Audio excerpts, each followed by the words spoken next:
Hello students, good morning. Today we will discuss on the articles of association and the doctrine of ultra virus. इस chapter में से chapter number 7, इस chapter में सबसे important जो question बनता है वो ये बनता है कि आपको मीनिंग बताना है आर्टिकल्स ऑफ एसोसिएशन, इसकी क्या कैरेक्टरिस्टिक्स है और जो एक इम्पॉर्टेंट कंसेप्ट है the doctrine of ultra virus, इसके ऊपर हम डिस्कस करेंगे। फर्स्ट हम बात करते हैं आर्टिकल्स ऑफ एसोसिएशन की। जैसे कि मैंने आपको क्लास में लेक्चर में बताया ही था कि जो हमारा फर्स्ट जो इम्पोर्टेंट डॉक्यूमेंट है कंपनी, किसी भी कंपनी के लिए, वो क्या होता है, मेमोरेंडम ऑफ एसोसिएशन होता है।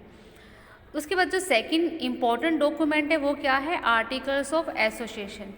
मेमोरेंडम हमें कंपनी के ऑब्जेक्टिव बताता है कि कंपनी के क्या ऑब्जेक्टिव होंगे और इन उद्देश्यों को पूरा करने के लिए कंपनी काम करेगी। सेम एज इट जो आर्टिकल्स ऑफ एसोसिएशन है वो हमारा क्योंकि सेकंड डॉक्यूमेंट है और ये हमें क्या बताता है, हमें रूल्स बताता है कि किन रूल्स के आधार पर कंपनी काम करेगी। एक तरह से ये रूल्स ही है जो कंपनी को बताते हैं कि किन रूल्स को आपने फॉलो करना है। और इसका मतलब आर्टिकल्स ऑफ एसोसिएशन की अगर हम बात करें तो एक तो हमें ये रूल्स के बारे में बताता है, दूसरा हमें ये प्रोसीजर बताता है कि कौन सा प्रोसीजर हमने फॉलो करना है, और तीसरा हमें ये बताता है कि क्या लिमिटेशन होगी किसी भी कंपनी की, और फोर्थ हमें ये बताएगा राइट्स के बारे में कि कंपनी के जो कंसर्न लोग हैं, चाहे वो शेयर होल्डर्स हैं, कंपनी के डायरेक्टर्स हैं, इन्वेस्टर्स हैं, उनकी क्या रिलेशनशिप होगी और उनके क्या राइट्स हैं कंपनी के लिए, क्या उनको अधिकार दिए गए हैं। तो इस तरह से आर्टिकल ऑफ एसोसिएशन हमें 4 इम्पोर्टेंट चीज़ें हमें बताता है। First rule, second procedure, third limitation and fourth rights. तो article of association second important document है और नेक्स्ट हम बताएंगे इसके अंदर कि जो रूल्स हैं, कंपनी आर्टिकल एसोसिएशन हमें रूल्स के बारे में बताता है। इन्हीं रूल्स के आधार पर कंपनी काम करती है, इन रूल्स के बाहर कंपनी काम नहीं कर सकती। तो मेन जो हमारे 2 डॉक्यूमेंट है, मेमोरेंडम, सेकंड डॉक्यूमेंट है वो क्या है, आर्टिकल्स। ये दोनों डॉक्यूमेंट के अंदर जो भी चीज़ें बताई गई हैं, जैसे मैंने अभी आपको बताया है, मेमोरेंडम में ऑब्जेक्टिव बताए गए हैं, आर्टिकल्स में रूल्स बताए गए हैं, प्रोसीजर बताया गया है, लिमिटेशन और राइट्स बताए गए हैं। तो कंपनी के जो भी दायरा होगा काम का वो इन्हीं डॉक्यूमेंट के अंदर ही होगा, इन डॉक्यूमेंट के बाहर कोई भी कंपनी काम नहीं कर सकती। उसके बाद हम नेक्स्ट डिस्कस करते हैं कैरेक्टरिस्टिक्स।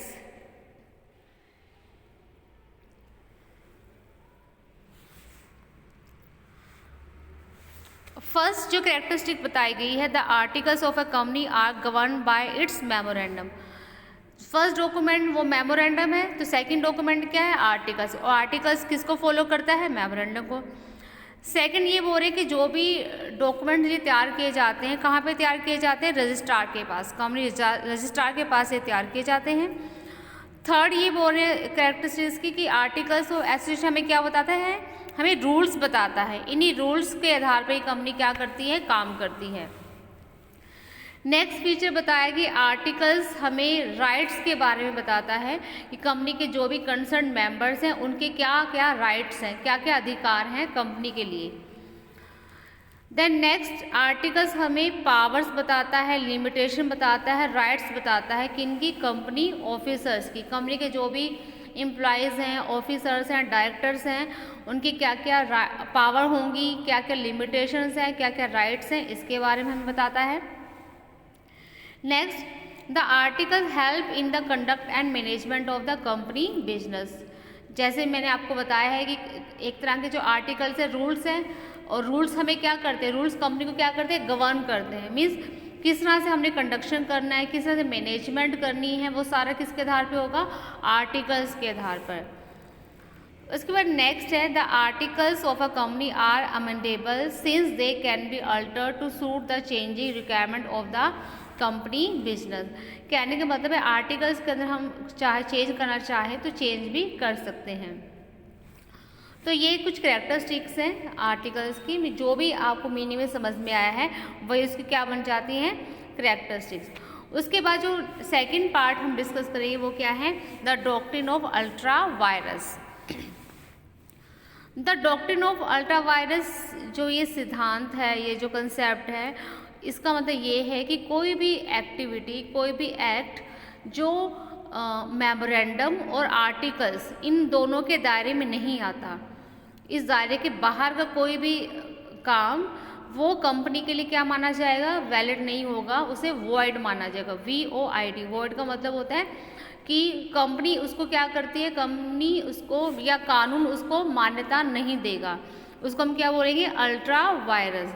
जैसे हमें पता है मोबाइल के अंदर, कंप्यूटर के अंदर वायरस आने की वजह से जो फंक्शनिंग है वो क्या हो जाती है, डिस्टर्ब हो जाती है। सेम एज इट कोई भी काम जो कंपनी के मेमोरेंडम और आर्टिकल्स के अंदर दायरे में नहीं आता, जो इनके मेमोरेंडम में ऑब्जेक्टिव बताए गए हैं, आर्टिकल्स में रूल बताए गए हैं, अगर कोई भी एक्टिविटी अगर इन दायरे को क्रॉस करती है या इन रूल्स को फॉलो नहीं करती तो उसे क्या माना जाएगा, अल्ट्रा वायरस माना जाएगा। उसके बाद है the provision of law has two main objective. जो ये कानून बनाया गया है the doctrine of ultra vires, उसके दो उद्देश्य हैं, वो क्या क्या हैं। First, to protect the interest of the share holder. अब शेयर होल्डर क्या है, कंपनी एक तरह से ऑनर है वो, और हम उनके इंटरेस्ट, हम चाहते हैं कि उनका जो हित है उसके लिए हम काम करें, तो उनके इंटरेस्ट को प्रोटेक्ट करने के लिए हमने क्या बनाया है, ये डॉक्ट्रिन ऑफ अल्ट्रा वायरस बनाया है। कहने का मतलब है कंपनी, हम चाहते हैं कंपनी सिर्फ फेयर तरीके से काम करे, मतलब मन मर्जी से काम ना करे। फेयर तरीके से काम वो तब करेगी जब वो इन डॉक्यूमेंट को फॉलो करेगी। अगर वो इन दायरे से बाहर काम करती है, इसका मतलब वो अपनी मन मर्जी से कुछ भी काम कर रही है। तो इसलिए भी जो है हमारा ये ऑब्जेक्टिव है कि हम शेयर होल्डर के फेवर में हमने ये the doctrine of ultra vires जो है कंसेप्ट है वो बनाया है। सेकेंड है to protect the interest of the third party. Third party में कौन आएंगे, बैंकर, इन्वेस्टर, ये सब थर्ड पार्टी के अंदर आते हैं, सप्लायर्स, और इनके इंटरेस्ट को हम प्रोटेक्ट करने के लिए हमने ये the doctrine of ultra vires जो कंसेप्ट है वो बनाया है। वो इसलिए बनाया है ताकि इनके हितों की सुरक्षा की जा सके। उसके बाद नेक्स्ट है the following action are deemed to be beyond the power of a company. अब हम यहाँ पे ये बात करेंगे वो कौन कौन से एक्शन है या एक्टिविटी है जो इस दायरे के बाहर आती है, मतलब कि जो इस दायरे को फॉलो नहीं करता। फर्स्ट है ultra vires memorandum of association. कहने का मतलब है अल्ट्रा वायरस मेमोरेंडम एसोसिएशन का मतलब कोई भी एक्ट जो मेमोरेंडम को क्या कर रहा है, फॉलो नहीं कर रहा, जो मेमोरेंडम के अंदर ऑब्जेक्टिव दे रखे हैं उसको फॉलो नहीं कर रहा, तो उसे हम क्या बोलेंगे, ultra vires memorandum of association. इसमें एक एग्जाम्पल भी दे रखा है कि जैसे मान लो एक कंपनी थी जो कोयले का काम करती थी, कोयले को बेचने का काम करती थी अपनी दुकानों पे। तो उन्होंने क्या किया, फिर बाद में वो दुकान पे तो बेच ही रहे थे, फिर उन्होंने ट्रॉली में अपनी और बसों अपनी जो गाड़ियाँ लगा के बाहर भी बेचना शुरू कर दिया। तो इसको उसके बाद ये कोर्ट में केस गया, तो कोर्ट ने ये डिसीजन दिया कि नहीं, ये अल्ट्रा वायरस के अंदर नहीं आएगा, क्योंकि इस कोयला बेच ही रहे हैं, चाहे वो दुकान में बेच रहे हैं चाहे वो गाड़ियों के ज़रिए बेच रहे हैं। अगर कोयले के अलावा अगर वो कुछ और काम करते, किसी और आर्टिकल में काम करते, तब वो अल्ट्रा वायरस माना जाता। सेकंड है ultra vires articles of association but intra virus memorandum of association. Means कोई भी एक्ट जो आर्टिकल्स ऑफ एसोसिएशन को तो डिनाई कर रहा है, उसको फॉलो नहीं कर रहा, बट मेमोरेंडम को वो फॉलो कर रहा है। इंट्रा वायरस मेमोरेंडम एसोसिएशन का मतलब मेमोरेंडम को तो फॉलो कर रहा है बट आर्टिकल एसोसिएशन को फॉलो नहीं कर रहा। तो इस तरह का भी जो कोई भी एक्टिविटी, मतलब ऐसा भी कोई भी काम जो मेमोरेंडम ऑफ एसोसिएशन की दायरे में तो है बट आर्टिकल्स में जो रूल बताए गए हैं, रूल को खिलाफ वो काम कर रहा है, तो वो भी अल्ट्रा वायरस के अंदर आएगा। थर्ड है ultra vires director but intra virus memorandum of association.